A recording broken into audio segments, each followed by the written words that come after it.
लेकिन जाने क्यों इस मुलाकात को हरियाणा की राजनीति के अंदर किसी बदलाव के रूप में कहा जा रहा है। इस मुलाकात को जाने क्यों इस बात से प्रसारित किया जा रहा है कि हरियाणा के अंदर कोई नए संकेत हैं, कोई नई राजनीति हो सकती है, जाने क्या हुआ होगा। करनाल में मनोहर लाल खट्टर से किसी खबर नवीस ने पूछ लिया था कि क्या वो हरियाणा के दोबारा मुख्यमंत्री बनना चाहते हैं या बन सकते हैं या उनके मन में कहीं है, जिन्हें कि पार्टी के अंदर मनोहर लाल ही लेकर के आए थे। मनोहर लाल श्रुति चौधरी के निवास पर क्यों गए थे?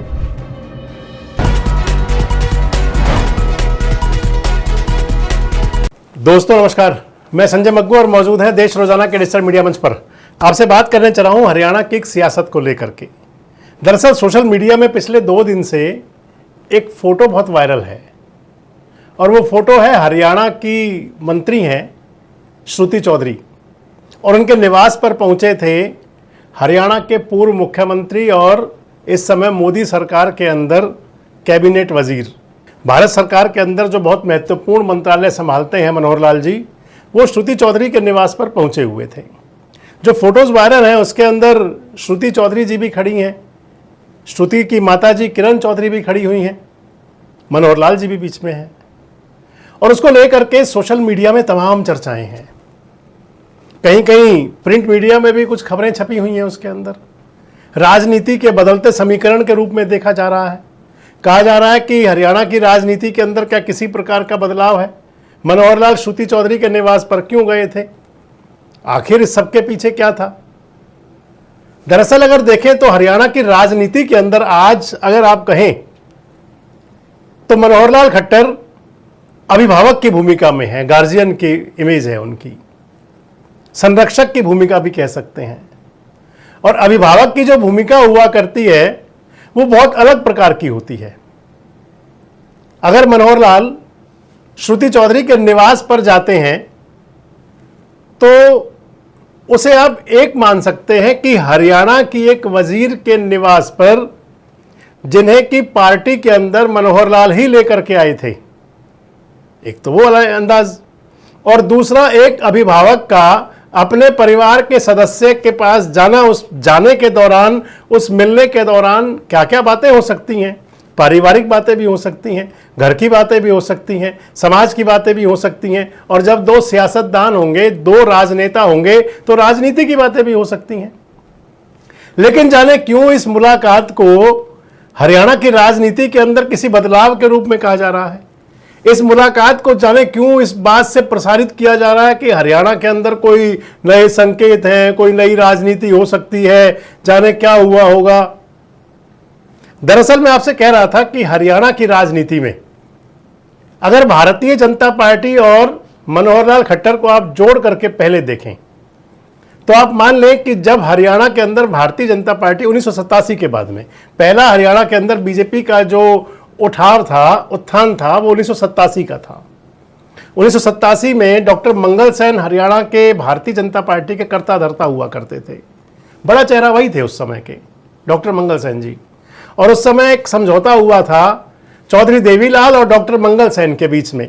उसे आप पार्टियों के तौर पर देखें तो भारतीय जनता पार्टी और लोकदल, हालांकि उस समय चौधरी देवीलाल की अपनी कोई पार्टी नहीं थी, लोकदल बी के इलेक्शन सिंबल पर चुनाव लड़े थे। लोकदल बी, लोकदल बहुगुणा कह सकते हैं उसको, और चौधरी देवीलाल का संगठन था, उसका नाम था हरियाणा संघर्ष समिति। हरियाणा संघर्ष समिति के अंदर लोकदल बी के भी और बीजेपी के भी दोनों के पदाधिकारी हुआ करते थे।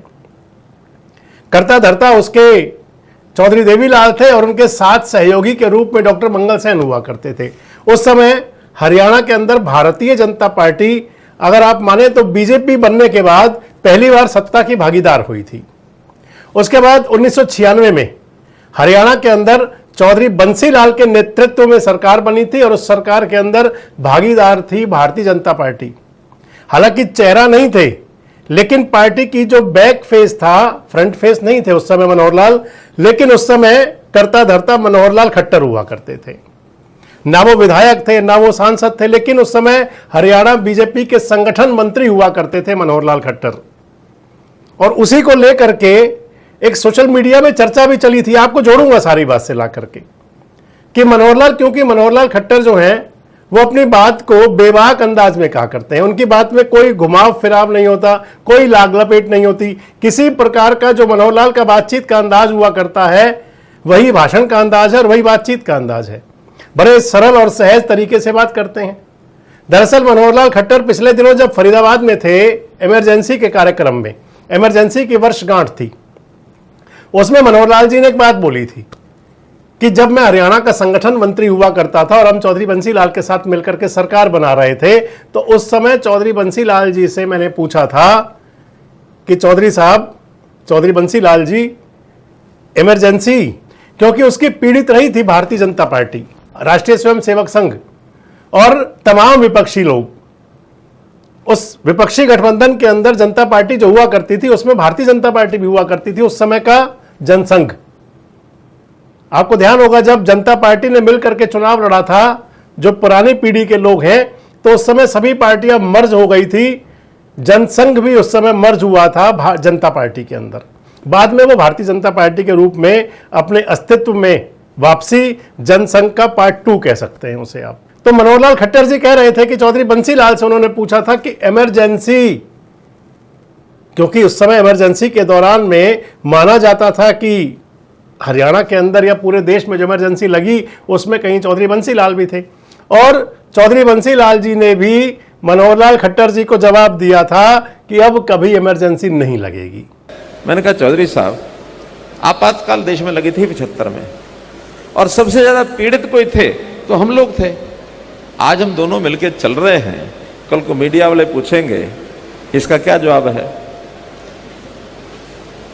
सोच समझ के बाद में कहने लगे मुझे तो इतना पता है अब देश में इमरजेंसी नहीं लगेगी कभी भी। यहां पर यह बात विराम हो गई थी, लेकिन उसे भी सोशल मीडिया में बड़ा प्रसारित किया गया था।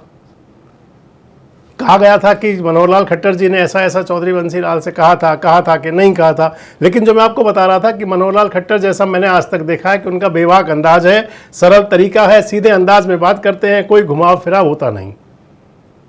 अब अगर आज की सियासत में देखें तो 2024 के लोकसभा चुनाव के बाद और विधानसभा चुनाव से पहले हरियाणा के अंदर जो बड़े बड़े बदलाव थे, उनमें एक बदलाव था चौधरी बंसीलाल के परिवार का भारतीय जनता पार्टी में आना।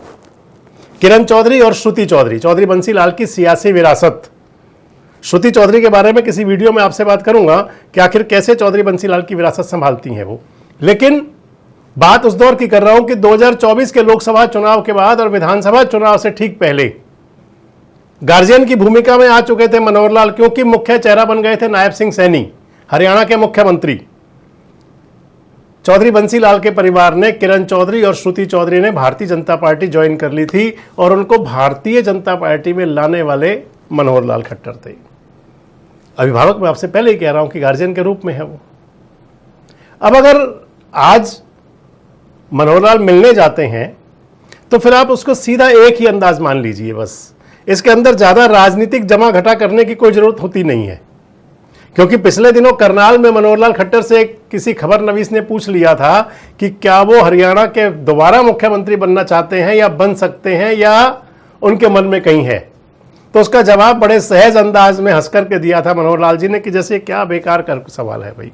तो आज भी ये कह सकते हैं कि श्रुति चौधरी के निवास पर मनोहर लाल खट्टर का जाना, आप इसे केवल ये समझ लीजिए कि अपने परिवार के सदस्यों से मिलने कोई अभिभावक गया हुआ हो बस।